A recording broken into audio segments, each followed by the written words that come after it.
Good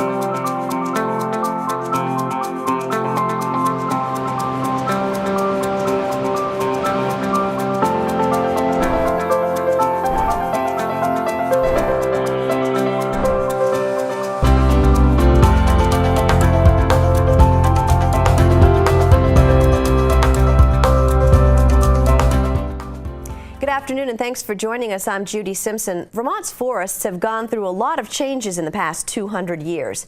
Back in the 1800s, pristine forest and woodland became pasture land for sheep and other animals. But as sheep farming waned, the forest once again began to reclaim the land.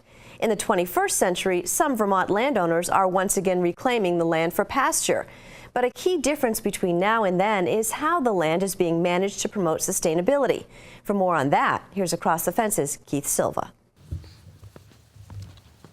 When Sarah Nolan and her family moved from Alaska to Vermont, she had an idea of what she wanted. I always say I want to have a farming business that does not consume every aspect of my life. So that's what we're doing. We have 2 young children, and obviously they take a lot of work.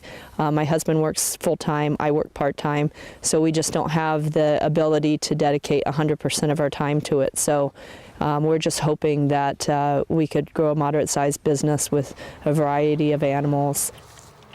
The Nolans moved here in 2010, hired a logger, and began the process of turning forest back into pasture. You could tell it had been logged before some of the big trees had been taken off, but it was pasture 25 years ago, and we have a lot of other woods on this place, and we really had the desire to bring some of it back into pasture. So I remember at the time looking at the trees and not really being able to envision what it was going to look like, just that all the trees were going to be gone. And even then, as they started cutting them off, I kept going, okay, I still can't see, and then all of a sudden, all this open space. It was kind of neat to see that transformation. It wasn't until the loggers left that the real work could begin. It's, coming up here and digging things up by hand, bringing machinery up to get rid of some of the the new growth, because it will come back immediately. So by the next year, it's every year, every day, picking up a lot of brush just from the loggers. We had some good loggers, but there's always a little bit of a mess made. So going around, picking up all the brush, things like that, it's just very, very labor intensive. This state wants to grow trees, and the soils really like to grow trees. Dan Hudson is an agronomist with University of Vermont Extension. He's pleased with what the Nolans have done and how their work has progressed.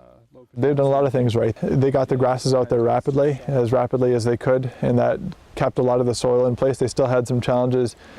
They included animals in the process of reclaiming it, and the animals are browsing a lot of the regrowth and depositing manure, and that helps to get the soil biology working for them. I think they've chosen good grasses to include, and they worked hard. They were not afraid to get out here and do a lot of manual labor. One of the gnarliest questions a landowner faces when reclaiming pasture is what to do with the stumps. There are pros and cons to stumping. We decided to not stump the whole thing because it's very expensive to get all the stumps removed, and then also it disturbs a lot of the topsoil that could be critical to getting that new grass established. So we opted to just stump a few areas that we felt were problem areas that we couldn't keep up with, and to leave the other stumps. Problem with leaving stumps is if you do want to mow and get rid of things like, let's say, blackberries or raspberries that seem to come in first, then it's nice to be able to mow after the animals have grazed it. Stumps make it very difficult to do that, so use an old mower. Logging the land, increasing soil fertility, and planting grass seed are the first steps to pasture recovery. What comes next is a whole other animal, or animals. I generally tell people, get some animals soon, but, don't get too many. And get some exposure to the animals so you understand what you're dealing with. So if you can work with a neighbor that has the class of animals that you're interested in having, you can learn from them, you can manage them, you can use them to address nutrient issues on your pasture. It's a win-win for everybody if you're understanding as you go into it that it's going to be a lot of work. It's definitely looking better. UVM Extension has helped Nolan from the beginning. This new Vermonter says Extension's knowledge and expertise has helped her family feel right at home. You know, I'm not a soil expert, so I can look at a soil sample and go, okay, it's nutrient deficient, but I don't know how to correct that. So the UVM Extension has been very helpful in helping me make decisions about what kind of seed to get, what kind of fertilization, if anything. We've also done a lot of pasture walks where people come and we walk around and I say, this is what we've done. And the people who come to the pasture walk say, hey, have you thought about doing this or that? Well, maybe I would do it this way. And I've learned a lot from that too. And those have all been sponsored by UVM Extension. So we've actually used UVM Extension a lot since we've been here. Like the saying goes, pasture wasn't built in a day. Nolan's advice for would-be farmers: take small bites. Start small and then grow from there.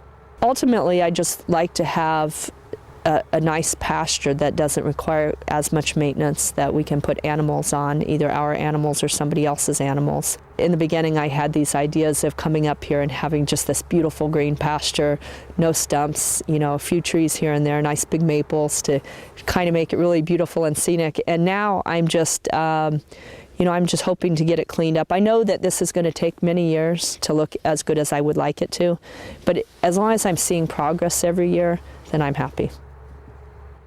Vermont's forests and fields are what give Vermont its identity.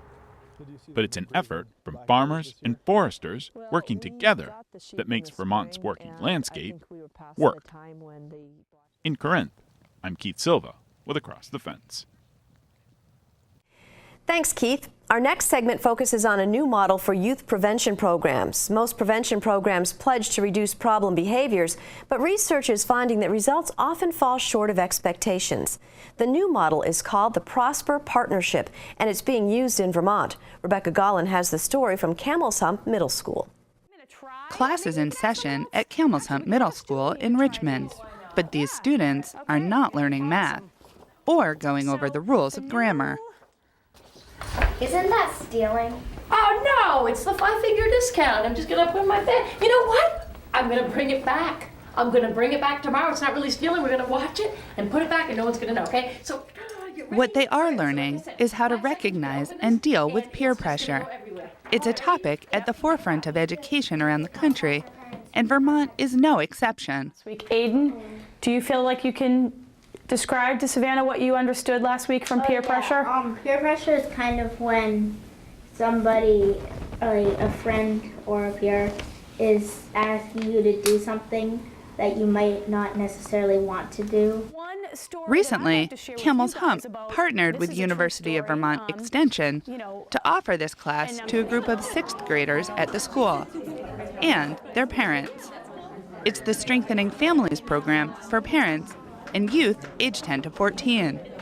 It's part of a nationwide program called Prosper. Prosper stands for Promoting School Community University Partnerships to Enhance Resilience. Though the name may sound complex, the idea is fairly simple. It's to teach children and their parents the skills to help support the youth with good decision-making and communication. Youth are learning to prepare for their teen years. They're learning how to handle stress effectively and in positive, good ways to handle stress, how to avoid peer pressure, how to have positive peer pressure on others, and then also the how to avoid drugs and alcohol. But it's how to say no, but with still keeping your friends. The program was developed at Iowa State Extension and is designed to be implemented by a team that includes the university, the school, and the community. Here in Vermont, the program is offered in Lyndonville as well as at Camels Hump. For me, drug and alcohol prevention is really all around decision-making and kids being actively engaged in more positive activities. So Mark Carbone is the principal at Camels Hump. He hopes that Prosper will help the school and the students be more engaged in their community. What I'm hoping to see is, a broader expanse of the things that kids are engaged in after school, expanding our after school program, getting kids more involved, having kids be more active and more articulate in terms of what their needs are, and also, then being able to access more and more community resources, or just access the resources that are already there that we don't know are there, and that the community sees these kids as, members that are doing stuff and are being positive. I think that's great. I've always liked helping people and doing stuff for the community. Ellie Bassell is in 6th grade. She and her mother have been participating in the sessions. We weren't entirely sure at first, only because of our schedules and how we could make this work, but the more I learned about the program, I thought it would be a great idea, and so we've been here. The program meets for 7 weeks. Each session offers dinner and childcare to those who need it. After dinner, the students and their parents spend time with their peers and then together in a group. We're doing simultaneous things with the same topic, but we're doing it as it pertains to the parent and as it pertains to the child, and then we come together for that second hour and we're using the tools that we've learned as the parents, as the child, with the communication piece and putting it all together with some role-playing and some games and some activities and just some one-on-one and some group events as well. Without our parents, we've talked a lot about peer pressure and what will happen when we start getting older and our friends are coming to us for stuff, and the choices that we make affect so many different things in life. And then with our families, we learned a lot about making our relationship stronger and helping to work problems out. While parents are getting information and tools, Prosper is not a parenting class. It's not a parenting class. It's about, how do you structure environments and how do you have conversations with young people that help them make good decisions and, be productive in contributing members in their community and in their families. It's not about parenting. It's about, how do you be a good citizen and how do you be a good person. How do you think this might help you in the future? Especially with the peer pressure thing, I know everyone experiences that, and I think that it's good to be able to have practice on how to do that and how to handle it now. So when the time comes and I need it, I'll be able to use that and not get myself into big trouble. But are there other ideas that you heard that you thought, hey, you know what, I think maybe I will use that? Yeah, well, there's a peer pressure thing. I definitely know some people, not me personally, but people in my class that have been, not as serious as some of the things we've been practicing, but some things like that, and maybe it would happen to me someday. Absolutely. Yep. Research has proven time and time again that if you practice these skills and you actually know what you're going to do before you're in a situation, you're more able to actually follow through. Right. Yeah, makes sense, right? It's helping young people at a very critical time to look at their parents as resources, give the parents skills to be resources. Margot Austin is one of the instructors for the course. She lives in Richmond and teaches drug and alcohol prevention to high school students. We're preparing them, for bigger challenges, obviously, bigger decisions, and giving them the skills before they get into a situation where they need to use them. It's proven to delay the onset of substance use in youth. So they can look years in the future, and they can show that when you compare the youth who have participated in Prosper programs with a control group, they start using later in life, which is really important. It's one of the key pieces to keeping youth out of trouble. That's not just speculation.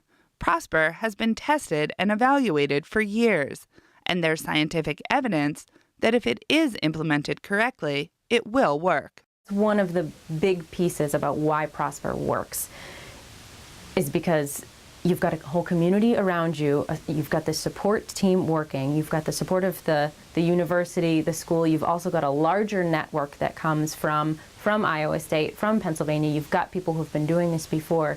There are a lot of systems in place that help us to deliver these programs as they were intended, in theory, to achieve the same results. Strengthening Families will continue in the fall with a new group of 6th graders and their parents. In the meantime, this year's participants are using the skills they're learning. It's been effective, and she comments on it, and she's noticing some of the things I'm doing different, and I'm noticing some of the things she's doing differently. There's one where like working out chores with family and everything, and I think that's worked because we talked about how to handle that better, so my brother and I don't get into arguments about who has which chore. The Prosper program is giving kids and parents the tools to have a stronger family, a stronger community, and a healthier future. In Richmond, I'm Rebecca Gollin with Across the Fence. Thank you, Rebecca. And that's our program for today. Thanks for joining us. I'm Judy Simpson. I'll see you again next time on Across the Fence.